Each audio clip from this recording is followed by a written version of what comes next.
శ్రీగురి చరిత్ర అధ్యాయం 43 మంగళవారం పారాయణం. ఓం శ్రీ గణేశాయ నమః. ఓం శ్రీ సరస్వత్యే నమః. ఓం శ్రీ గురుభ్యో నమః. శ్రీగురుడు సాయందేవునితో చెప్పిన ఆ వ్రత విధానం సిద్ధయోగి ఇలా తెలిపారు. ఈ అనంత వ్రతము ఆచరించడం వలన ఎందరికో అభిష్టాలు సిద్ధించాయి. దీని వలన ధర్మరాజు తాను కోల్పోయిన రాజ్యమంతా తిరిగి పొందగలిగాడు. పాండుపుత్రుడైన ధర్మరాజు కపటజూదంలో ఓడిపోయి తన తమ్ములను ద్రౌపదిని తీసుకొని ఘోరమైన అడవి ప్రాంతాలకు వెళ్ళి ఎన్నో కష్టాలు అనుభవించాడు. అయినప్పటికీ వారంతా శ్రీకృష్ణుడే తమకు గతి అని దృఢంగా విశ్వసించారు. దుర్యోధనుడు మొదలైన వారు వాళ్ళ రాజ్యం అపహరించి పరాభవించి అడవులకు పంపడమే కాకుండా వారిని ఇంకెన్నో రీతిలో కష్టపెట్టారు. వారు కడుపు నిండా భోజనమైనా లేక బాధపడుతుంటే వారి పుణ్యం కూడా నశింపజేయమని దుర్వాస మహర్షిని పురిగొల్పి వారిపైకి పంపారు. ఒకప్పుడు ధర్మాత్ములైన పాండవులపై దయతో శ్రీకృష్ణుడు వారి వద్దకు వెళ్ళాడు. పాండవులు అతన్ని పూజించి, స్వామి, నీవు భూభారం తొలగించడానికే అవతరించావు. మేము మీకు ప్రాణ సమానులైనప్పటికీ ఈ అడవిలో దాగి ఉండవలసి వచ్చినదేమిటి? నీవే ఉపేక్షిస్తే మాకింక దిక్కెవరు అని బాధపడ్డారు. ద్రౌపది కూడా తమకు కష్టాలు తీరే ఉపాయం చెప్పమన్నది. శ్రీకృష్ణుడు వారిని కరుణించి ఇలా చెప్పాడు. నేనే అనంతుడను, సర్వవ్యాపిని. త్రిమూర్తులు, చతుర్దశ భువనాలు ఆకాశం వలె అనంతుడనైన నాయందే ఉన్నాయి. అట్టి సర్వంతర్యామిగా అనంతుడుగానున్న నన్ను గుర్తించి నిష్టగా వ్రతం చేసుకుంటే మీ అభిష్టాలన్నీ నెరవేరుతాయి, మీ కష్టాలు తీరుతాయి. ఈ అనంతవ్రతం భాద్రపద శుద్ధ చతుర్దశి నాడు మధ్యాహ్న సమయంలో భక్తితో ఆచరిస్తే మీ రాజ్యం మీకు లభించగలదు. పూర్వం కృతయుగంలో వశిష్ఠ గోత్రానికి చెందిన సుమంతుడు అనే ఋషి ఉండేవాడు. అతనికి సుశీల అనే కూతురు ఉండేది. ఆమె జన్మించిన కొద్ది కాలానికే అతని భార్య దీక్షాదేవి చనిపోయింది. సుశీల తండ్రి వద్దనే పెరుగుతూ భక్తి శ్రద్ధలతో పూజలు చేస్తుండేది. సుమంతుడు తన కర్మానుష్ఠానానికి భంగము రాకుండా ఉండేందుకు రెండవ వివాహము చేసుకున్నాడు. కానీ ఆమె గయ్యాలి. ఎప్పుడూ భర్తతోనూ సవితి కూతురుతోనూ పోట్లాడుతుండేది. కొంతకాలానికి సుమంతుడు తన కుమార్తెను వేదశాస్త్ర పారంగతుడైన కౌండిన్యునికి ఇచ్చి వివాహం చేశాడు. కానీ అతని భార్య పెట్టే బాధలకు ఓర్వలేక కౌండిన్యుడు వేరొక చోట కుటీరంలో కాపురం ఉండదలిచాడు. అయినా కూతురు కాపురానికి వెళ్లే రోజు కూడా దోవ బత్తానికి కించెత్తు పేలపిండి అయినా ఇవ్వడానికి ఆమె అంగీకరించలేదు. ఎలాగో ఆమె చూడకుండా సుమంతుడు కొద్ది గోధుమ పిండి మాత్రం ఒక ఆకులో కట్టి ఇచ్చి వారిని సాగనంపాడు. మరుసటి రోజు మధ్యాహ్నము ఒక ఏటి వద్ద ఆగి కౌండిన్యుడు స్నాన సంధ్యాదులు గావించుకున్నాడు. అక్కడ కొందరు స్త్రీలు ఎర్రని చీరలు కట్టుకొని కలశాలు పెట్టి పూజిస్తుంటే సుశీలాదేవి విచారించగా తాము అనంతవ్రతం చేస్తున్నట్లు చెప్పారు.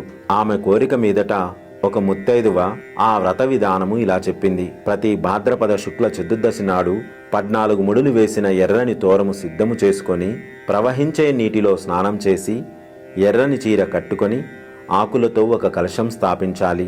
ఒక క్రొత్త వస్త్రం మీద గంధంతో అష్టదళ పద్మము గీచి దానిపైన దర్భలతో చేసిన సర్పాకృతిని ఉంచి శేషశాయిని అయిన చతుర్భుజుణ్ణి ద్వాదశాక్షరి మంత్రంతో గాని పురుష సూక్త విధానంతో గాని యథాశక్తి పూజించాలి. తరువాత ఆ తోరము కుడి చేతికి కట్టుకొని పాత తోరం విసర్జించాలి. తర్వాత గోధుమ పిండి వంట నివేదించి దక్షిణతో సహా ఒక వేద విప్రునికి దానమియ్యాలి. తర్వాత యథాశక్తి బ్రాహ్మణులకు భోజనం పెట్టాలి. ఇలా 14 సంవత్సరాలు చేశాక 14 కుండలు దానమిస్తే అన్ని పురుషార్థాలు సిద్ధిస్తాయి. ఇలా చెప్పి ఆ ముత్తైదువ సుశీలాదేవి చేత కూడా అనంతవ్రతం చేయించింది. తర్వాత ఆమె తన భర్తతో కలిసి బయలుదేరింది. ఆ వ్రత మహిమ అన్నట్లు దారిలో ఒక పట్టణంలోని పౌరులు ఆ దంపతులకు ఎదురొచ్చి వారినక్కడే ఉండమని ప్రార్థించారు. అక్కడ కొంతకాలం కౌండిన్యుడు శ్రీమంతుడై సుఖంగా నివసించాడు. ఒక రోజున కౌండిన్యుడు తన భార్య చేతుకున్న తోరము చూసి, ఇదేమిటి? నన్ను వశం చేసుకోవడానికి ఈ ఎర్రని తోరం ధరించావా ఏమి అని అడిగాడు. అది అనంత తోరమని, దాని మహిమ వల్లనే తమకు సిరి సంపదలు వచ్చాయని ఆమె చెప్పిన నమ్మక అతడు దానిని త్రెంచి నిప్పులో పడేశాడు. కొద్ది కాలంలో వారింట దొంగలు పడి సర్వము దోచుకుపోయారు. అప్పుడు కౌండిన్యుడు తన తప్పిదము గుర్తించి ఎలాగైనా అనంతుని దర్శించి ఆయనను శరణు పొందనిదే భోజనమైనా చెయ్యనని శపథము చేసి అనంత అనంత అని కేకలు వేస్తూ ఒక అడవిలో వెదకసాగాడు. దారిలో ఒకచోట పూత కాయలు కాయని ఒక పెద్ద మామిడి చెట్టు చూశాడు. అదేమి చిత్రమో గాని దానిమీద ఒక్క పక్షైనా వాలలేదు. కౌండిన్యుడు అనంతుడు ఎక్కడా అని అడగగా ఆ చెట్టు నాకే ఆయన దర్శనం లభించలేదు అని చెప్పి నీకు కనిపిస్తే నా దుస్థితి గురించి ఆయనకు నివేదించు అని చెప్పింది. ఆ ముని మరొక చోట ఒక గడ్డి పరకైనా కొరకని ఆవును దూడను చూసి వాటిని అడిగాడు. అవి కూడా అలానే చెప్పాయి. మరొక చోట అటువంటి ఆంబోతే కనిపించి అలానే చెప్పింది. ఇంకొంత దూరం వెళ్ళాక కౌండిన్యునికి 2 కొలనులు కనిపించాయి. ఒకదానిలోని నీరు మరొక దానిలోకి ప్రవహిస్తున్నది. వాటి దగ్గర ఎక్కడా ఒక్క కొంగైనా వాలడం లేదు. అవి కూడా అనంతుని గురించి అతనికి అలానే చెప్పాయి. తర్వాత ఒక గాడిద, ఒక ఏనుగు కనిపించి అనంతుడు తమకెక్కడా కనిపించలేదన్నాయి. చివరకు అలసిపోయిన కౌండిన్యుడు ఒకచోట కూలబడ్డాడు.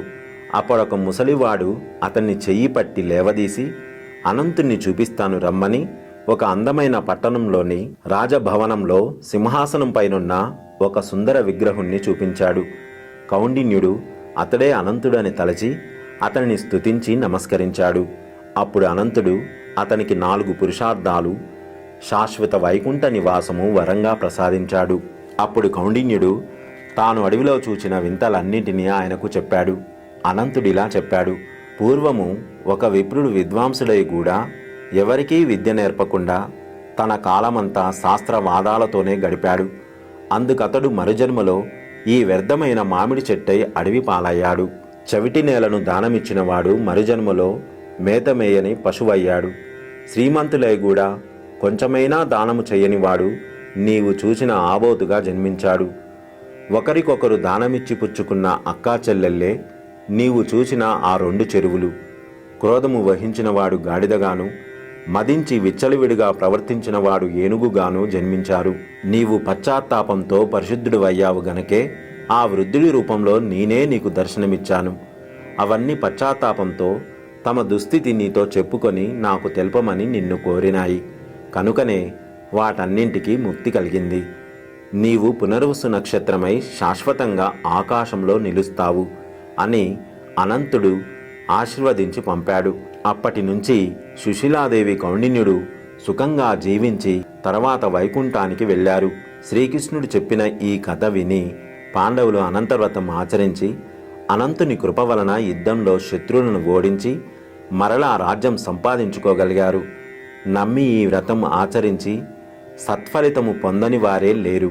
కనుక సాయందేవా, నీవు కూడా నీ గోత్ర ఋషి అయిన కౌండిని వల్లే ఆ వ్రతం ఆచరించు.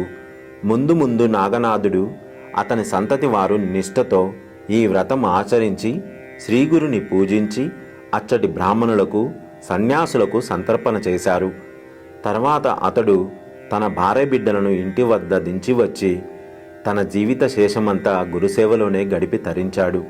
అందువలనే నీకీనాడు కల్పవృక్షం వంటి శ్రీగురు చరిత్ర లభించింది. అతడి వంశంలో జన్మించినందుకు నీవెంతో ధన్యుడవు. ఓం శ్రీ దత్తాయ గురువే నమః.